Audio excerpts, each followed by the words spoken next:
Hello friends, welcome back to our own channel wealth growth. Friends, आज हम इस video के अंदर जीएसडब्ल्यू इंफ्रा स्टॉक के बारे में बात करने वाले। इस स्टॉक से जुड़ी एक न्यूज़ आ रही है। तो इस कंपनी में एसपी ग्रुप के जो पीएनबी पोर्ट है वहाँ पे 700 करोड़ की यहाँ पे हिस्सेदारी उन्होंने बाय कर ली, मतलब 50% की पार्ट वहाँ पे हिस्सेदारी उन्होंने खरीद ली। मतलब उस पोर्ट के अंदर 50% हक उनका होगा, वो 50% शेयर होल्डर हो गए जीएसडब्ल्यू इंफ्रा। तो ये पोर्ट कहाँ है? तो ये पोर्ट के लोकेशन रायगढ़, महाराष्ट्र में ये यहाँ पे देखने को मिल रहा है। तो देखिए, जीएसडब्ल्यू इंफ्रा अब अदानी पोर्ट को टक्कर दे सकता है कि जिस तरह से अदानी पोर्ट कामकाज कर रहा है, उसी तरह से ये कंपनी भी विदेशी पोर्ट ऑपरेट करने का कामकाज करती है। तो स्टॉक के अंदर इस न्यूज़ के चलते हमें 4% की तेजी स्टॉक के अंदर देखने को मिल रही है। ये स्टॉक रिसेंटली यहाँ पे लिस्ट हुआ है मार्केट के अंदर।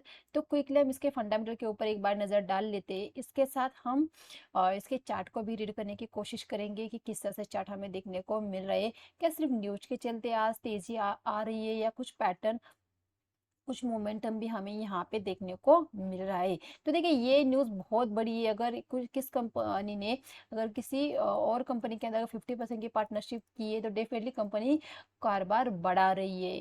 तो धीरे धीरे कंपनी अपने कामकाज के अंदर वहाँ पे बढ़ोतरी कर रही है या अपना कामकाज बढ़ा रही है। तो आइए एक बार फंडामेंटल के ऊपर नज़र डाल ले। जैसे कि मैंने कहा कि स्टॉक के अंदर हमें 4% की तेजी देखने को मिली। स्टॉक प्रेजेंटली 227 के आसपास ट्रेड करता हुआ नजर आ रहा है। तो रिसेंटली स्टॉक लिस्ट हुआ था, तो 1 मंथ के अंदर स्टॉक ने 22% के रिटर्न्स दिखाए हैं। तो जैसे कहा कि ये कंपनी पोर्ट है, इस इंडस्ट्री से बिलोंग करती है। एक मिड कैप स्टॉक यहाँ पे हमें देखने को मिल रहा है। और कंपनी के रेवेन्यू की बात करें तो रेवेन्यू हर साल कंपनी बढ़ता हुआ नजर आ रही है। ईबिटा की बात करें तो ईबिटा भी यहाँ पे हमें बढ़ता हुआ दिख रहा है। नेट इनकम की बात करें तो नेट इनकम भी हमें बढ़ता हुआ दिख रहा है। तो कंपनी के फाइनेंशियल बहुत ही बढ़िया हमें देखने को मिल रहे हैं। तो कंपनी के प्रमोटर के बारे में जानकारी देखिए, प्रमोटर की होल्डिंग हमें किस तरह से देखने को। होल्डिंग की बात करें तो 85% प्रमोटर की बहुत ही शानदार होल्डिंग है। कोई भी शेयर यहाँ पे प्लेस नहीं है, प्रमोटर ने अपनी होल्डिंग को प्लेस नहीं किया है। ये बहुत ही पॉजिटिव बात यहाँ पे नजर आ रही है। सेकंड अगर देखते हैं तो 2.46% की यहाँ पे म्यूचुअल फंड की होल्डिंग है। डैश की 1.67% की, फैस की 3.64% की, रिटेल की 6.61% की होल्डिंग हमें स्टॉक के नजर आ रही है। देखिए, अभी देखिए फंडामेंटल हमने रीड किए तो फंडामेंटल बहुत ही अच्छे देखने को मिल रहे हैं, फाइनेंशियल अच्छे है। इसके अलावा प्रमोटर की होल्डिंग भी बहुत ही अच्छी यहाँ पे देखने को मिल रही है। इसके अलावा प्रमोटर ने अपने शेयर को प्लेज भी नहीं करके रखा है। इसके अलावा और एक बात है कि स्टॉक बिल्कुल भी ओवरबॉट जोन में फिलहाल नहीं देखने को मिल रहा है। तो ये अगर फंडामेंटल को ओवरऑल अगर हम देखने की कोशिश करें तो बहुत ही अच्छे हमें यहाँ पे देखने को मिल रहे हैं। स्टॉक के अगर यहाँ पे जीएस और डब्ल्यू इंफ्रा का हमने 30 मिनट का चार्ट मैंने लगा के रखा है, क्योंकि देखिए स्टॉक रिसेंटली लिस्ट हुआ है। हमें 6 मंथ का एटलीस्ट चार्ट चाहिए होता है प्रॉपर रीड करने के लिए, प्राइस एक्शन समझने के लिए। अगर हम 1 डे के ऊपर जाते हैं तो यहाँ पे उतनी अच्छा आपको नहीं समझ में आएगा। देखिए 1 डे, 1 मंथ के अंदर कंटिन्यू स्टॉक अप ट्रेंड में चलता हुआ दिख रहा है। कोई भी यहाँ पे मतलब फिक्स दे, स्टॉक ने इन्वेस्टर के पैसे को डबल किया है। अगर आपने आईपीओ आने के बाद भी खरीद लिया होता तो 3 महीने के अंदर आपके पैसे को डबल स्टॉक ने किया है। इसके अलावा अगर स्टॉक की वीकली चार्ट को देखते हैं तो देखिए, अभी इस चार्ट को क्या कैसे रीड कर सकते हैं बताइए? कुछ नहीं समझ आ रहे।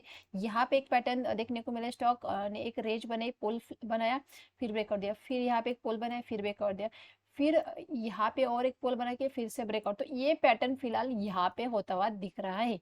तो ये कंटिन्यू होता हुआ दिख रहा है। यहाँ फिर ब्रेकआउट हो जाएगा तो यहाँ पे डेफिनेटली आप बाय कर सकते हो। जो शॉर्ट टर्म के लिए, स्विंग के लिए ट्राई कर सकते हैं, आप यहाँ पे बाय कर सकते हैं। 200 का आपका एसएल का, 210 का आप एसएल लगा के वहां पे बाय कर सकते हैं। लेकिन जो इन्वेस्टमेंट के तौर पे मैं इस स्टॉक को आपको इन्वेस्टमेंट के तौर पे रिकमेंड कर सकती हूँ, क्योंकि देखिए इन्वेस्टमेंट के लिए बहुत ही शानदार ये स्टॉक है। अपने सेक्टर के अंदर अ, अदानी पोर्ट के अलावा एक बढ़िया कंपनी हम इसे कह सकते हैं कि ये एक आने वाले दिनों के अंदर अदानी पोर्ट को भी टक्कर दे सकते हैं। जैसे कि देख सकते हैं अदानी पोर्ट के अंदर बहुत निगेटिव न्यूज आ रही है, तो इसके बेनिफिट्स इस कंपनी को डेफिनेटली हो सकता है, ये कंपनी उसका डेफिनेटली बेनिफिट उठा सकती है। तो इस नज़रिए से भी हम इसे देख सकते हैं। तो आइए डे के चार्ट पे क्या सिमिलर पैटर्न, तो डे के चार्ट पे कुछ नहीं समझ आया, सिमिलर वही पैटर्न, ऊपर गया रुका फिर ऊपर गया फिर रुका फिर ऊपर गया फिर रुका फिर ऊपर गया। तो ये सिमिलर पैटर्न जो पोलन फ्लैग का पैटर्न चला है, तो वही पैटर्न ऊपर की तरफ भी चलता हुआ नजर आ रहा है, स्टॉक ऊपर की तरफ जाता हुआ दिखाई दे रहा है। तो डेफिनेटली आप शॉर्ट टर्म के लिए इसे 210 के एसएल से आप शॉर्ट टर्म के लिए बाय कर सकते हैं। आपको यहाँ पे अच्छे खासे रिटर्न्स आने वाले दिनों के अंदर देख सकते हैं। देखिए इन्वेस्टमेंट के लिए बहुत ही शानदार स्टॉक रहेगा। अगर आप इन्वेस्टमेंट की बात सोच रहे हैं तो ये आपके लिए बेहतरीन बेट रह सकती है। आने वाले 2-3 साल के अंदर इस स्टॉक के अंदर आपके पैसा अच्छा खासा यहाँ पे ग्रो हो सकता है। तो आप खुद भी जाइए, कंपनी के बारे में और भी जानकारी लेने की कोशिश कीजिए, आप फंडामेंटल को और भी अच्छे से रीड करने की कोशिश कर सकते हैं। मैं सिर्फ जो इम्पोर्टेंट पॉइंट होते हैं वही मैंने आपको बताया, इसके अलावा बहुत सारे पॉइंट होते हैं। तो उन चीज़ों को भी आप खुद जाके देख सकते हैं। इसके अलावा चार्ट को अगर आप रीड करना चाहते हैं तो आप चार्ट को अगर समझ सकते हैं तो चार्ट को रीड करके भी आप डिसीजन ले सकते हैं। स्टॉक को आपको लेना है लेना, सिर्फ किसी के कहने से स्टॉक को कभी भी नहीं लेना चाहिए। आपको भी वो स्टॉक लेने के लिए मतलब आपको भी समझ आनी चाहिए चीज़ों को, तभी आप उस स्टॉक के अंदर इन्वेस्ट कीजिए। तो आई होप फ्रेंड्स आपको वीडियो अच्छा लगा, वीडियो को लाइक और चैनल को ज़रूर सब्सक्राइब कीजिए। Thank you.